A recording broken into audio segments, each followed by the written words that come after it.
Hi there, welcome to part 3 of complete mobile app development tutorial series using Flutter for beginner.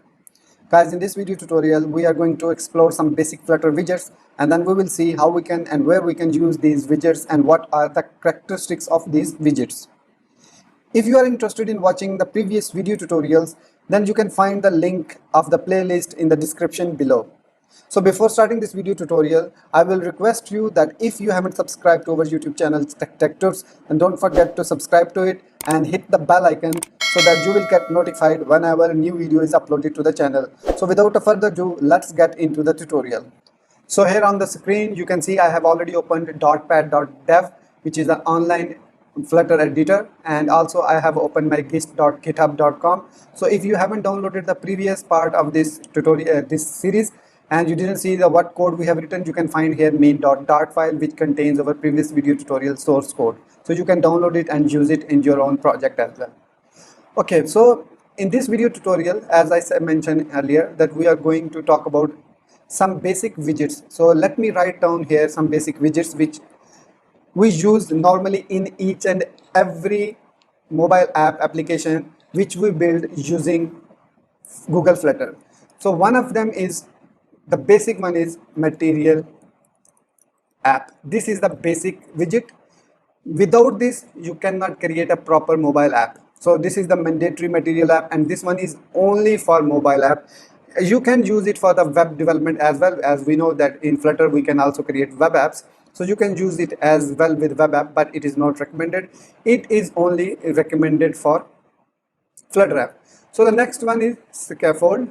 So this widget is also used for Flutter, and this is the basic scaffolding widget which can be used within Material app as a home widget. But Material app can only be used when you are using this class, a class which is directly called by the main function of Flutter app.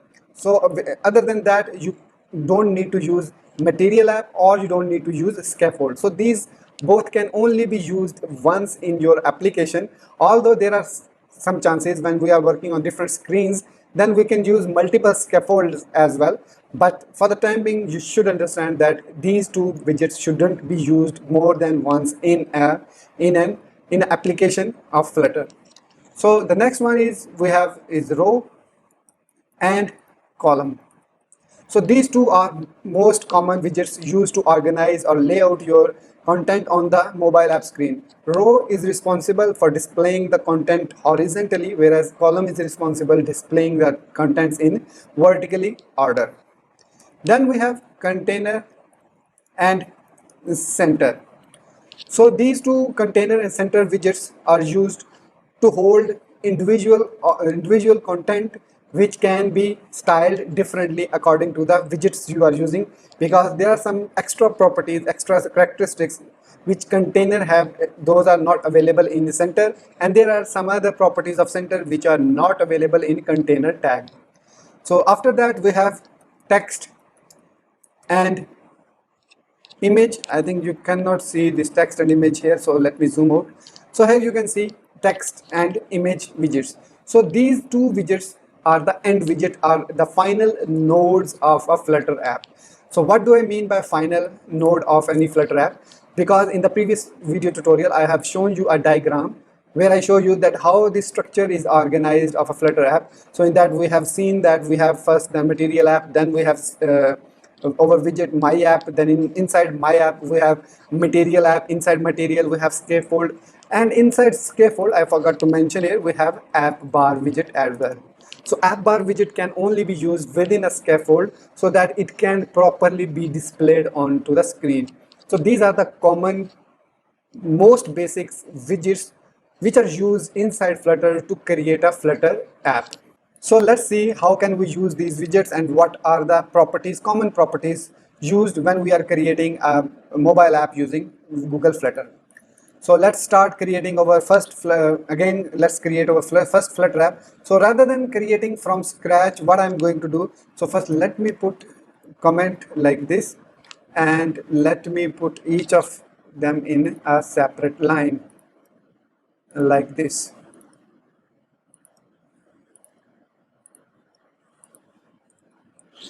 So now I will cut it from here, and then I will go to my gist.github account and open the main.dot file.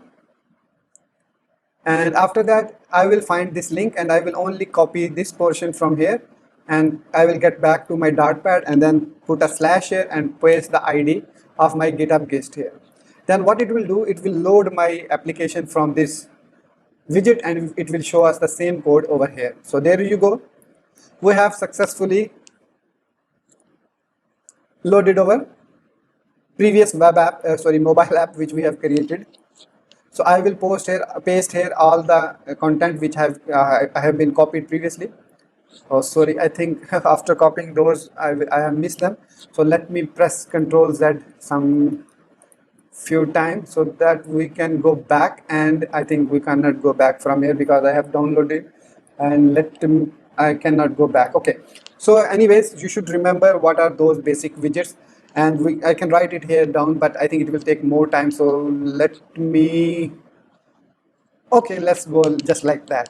Okay, so what we did here, first of all, we have imported our Flutter app package, and then we have created void main, which is a mandatory function which we should create.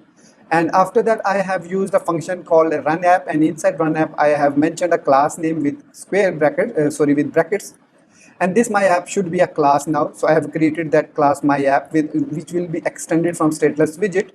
And then we override a method called widget. Whenever we are in a class, we call a function as a method. So that's why I said widget build context is a method which we override, which exists inside stateless widget. So we are overriding it over here. And here we go. First we see a material app widget. This is a class as well inside Flutter. So this widget have one common property, home, which is I have used here, but also it have many other properties which can I list here. Like you can see, there are lots of properties, but if you understand the basic properties very well, then there will be no issue of using the other properties as well. For example, we can use a title here, and if I put a title here, this title will be shown on your home screen when you install this app on your mobile. So that is the title of that Flutter app. Next, with the home property key, or you can say with the home property, we have used scaffold. We have created a scaffold which is used in our home property. So this is mandatory that whenever you use material app, you should use scaffold in it, so that way your mobile app screen should look like this. And then it have a app bar inside this scaffold. This one is not that much necessary, that if I removed it as well, if I removed it from here and run the app, you will see only this welcome to our Flutter app will be removed. The rest over text is still shown. But to make your mobile app look good, you have to use the app bar, and inside app bar you use app bar class, and inside app bar we have a common property title, plus we can customize this app bar further. And if I press the control space, you will see we can have actions in it, we can have icons, we can have a bottom property, icon theme, flexible space, text theme, or whatnot and whatnot. Center title, we can use center title. Sorry, sometime when I click like this it happens. So center item title, if I make it true and run it again, this time you see our title is in the center. So this is the way you can customize the title as well. Furthermore, this scaffold have a property, I think color property, background color. Okay, so again inside background property we can use the colors class, and then we can assign it any color like red accent. This is also colors is also a class, or also a widget you can say. So run it, and this time you see our scaffold is completely red with red accent, has been changed with the red accent. So you can customize it as well. You can use your own color schemes if you like, but you can also use the hex code. I think in it you can pass, you see there are lots of options you have here. So you can create also different combination, like we have a lime. So if I run with the lime, and you will see here a lime background. Furthermore, this title also we can customize it by, like, if I think it also have a background color. Yeah, it also have a background color. So this is the common property which also available inside scaffold as well as in app bar. So here I will use amber accent. So this is another color. I don't know what exactly this color looks like, but anyways I used Ember so it is almost look like same line, so I will use red accent. So this way I'm explaining these things because I want you to understand the basic concept how these widgets are organized. So every time you create a widget which called by the run app should have a material app, and within that material app you have a title property, you have a home property. Inside home you will put a scaffold and body tag here. This scaffold contain an app bar, and after that there is okay, this one home have a home property as well as has a body property. So this body property is attached with a material app, not with scaffold app. So that is why even if we remove this one, so we still can see this body text. So inside this we have rest of these properties. We will discuss them later when we are going forward. So for the time being, you should understand these are the material app, scaffold, app bar, then you have a body. Inside body, now you can use different widgets which can be shown on the screen inside the body part of your application. So now here you see I have used the center property, but this center widget, but if you see this text is not centered align, right? It is shown at the top center side. So if I don't use this center property, what will happen? Let's see. I will remove this center property, and when I run it, you see we have seen our text in the top left side, but when we use it with the center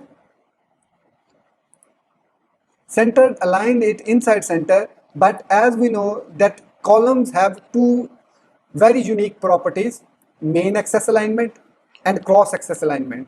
So same these two properties are also available in row widget as well. So if I change it with the row and run it, you will see our text will come back and shown in the middle of the screen, but at the same time it is left aligned. So this is the default behavior of row and column, that when you use row or column within a center tag, they will be centered but differently. Here it is also vertically centered, but when you see column, it will be centered horizontally. So to make it centered from the horizontal and the vertical side as well, you need to use main axis alignment property, and then we will give it main axis alignment dot center. So our main axis alignment for the column is vertical. This is over, and if I am coming from top to bottom, this is the vertical section. So this property will be centered align, and this will show this text inside center right now like this. So if now I change it to row, then what will happen? Again our text will be shown same in the center. So you don't see any difference other than that the column is showing the content vertically, whereas the row is showing the content in horizontal way. So that is the reason when you need to display your content horizontally, then you have to use the row widget, and when you need to display your content vertically, then you have to use the column property. So that is the reason we have two different classes inside Flutter, row and column. So now we have already seen this. Next is text and image. So text is used to display simple text on the screen, whatever text, and then you can apply different style. Later we will see how to apply different kind of styles on it. And text, along with the text, we have an image property. So image we use with the context of image dot. We use it like image dot, and then we have four different options: asset, file, memory, and network. So what exactly these different ways means? Asset means you have an asset place which is configured by Flutter by default. You can just put the name of that file, and if it is available inside the asset, it will be loaded, and whatever asset path you have set while configuring your Flutter app, that path will be used. Whereas file, you can give exact location, an absolute path to your file, and it will be loaded here. The third one is memory. So you can load any image from your memory, like if you have copied a link from the clipboard, that will be in the memory, so you can use that and it will be displayed here. And the fourth one is the network means you can open any image and you can use any image they're available on the internet.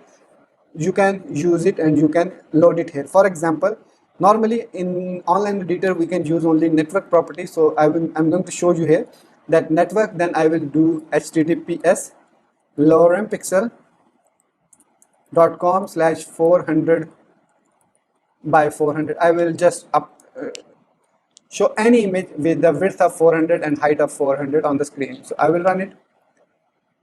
After a few seconds, you will see our image is shown here with the width and height of 400. Let me make it 100. So because we are using row property and row property have a children list, so that is why all the text is shown in the horizontal way. So if I use now here column and run it again, this time our text will be shown like this. And if you want to show this image in the middle of these texts, you can copy it from here and then you can paste it here. After that you can format it and then you can run it. So now you can see we have created a small widget on the screen which shows a text on the top, then an image, then a text on the in the below size. So this is our application for today, and the next video tutorial we will see that how can we create styles for our different widgets. I mean, everything whichever written in the capital letter is called a widget. Even our my app is a widget which is extended from the stateless widget, and there is another type of state that is called stateful widget. We will discuss them later, no problem. So guys, this is it, and this was the part 3 of the Flutter and Dartpad, the online editor and the compiler. I'm sure if you like the tutorial, you have already pressed the like button, and if you are also interested to learn more about Flutter, so then don't forget to subscribe to the channel by pressing the red button below. And with that being said, I'm your host on Tech Tuts signing off. Take care and goodbye.